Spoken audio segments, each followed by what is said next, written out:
الله دې زمونږ دپاره کافي شي ښه فسيكفيكهم الله والسميع العليم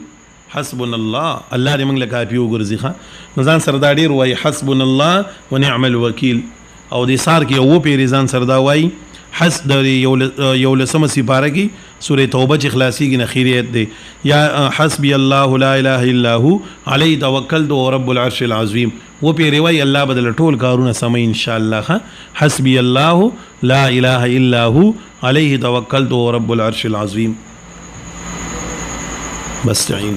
دعاء کوي الحمد لله رب العالمين والعاقبة للمتقين والصلاة والسلام على سيد الأنبياء والمرسلين وعلى آله الطيبين وعلى أصحابه أجمعين وعلى من تبعهم بإحسان إلى يوم الدين كريم ربا زمنګ او د دې د ټول نه رضا شي الله زمنګ دا سبق بخپل لوی دربار کې قبول او منظور کی الله د دې سبق برکات منګ لرا کی الله زمنګ مشکلات حل کی زمنګ پریشانې ختم کی الله زمنګ او د ټول خیر خادمی په ایمان کی الله د مخلوق د شر نه مو ساتي مخلوق زمنګ د شر نه ساتي الله منګ له استقامت را کی ربا الله منګ له استقامت را کی ربا الله منګ له استقامت را کی الله پاک د خپل کلام خدمت را نوالی او الله تی قبولم کی الله تی قبولم کی الله تی قبول کی الله زمونږ او د ټولو مسلمانانو په حال باندې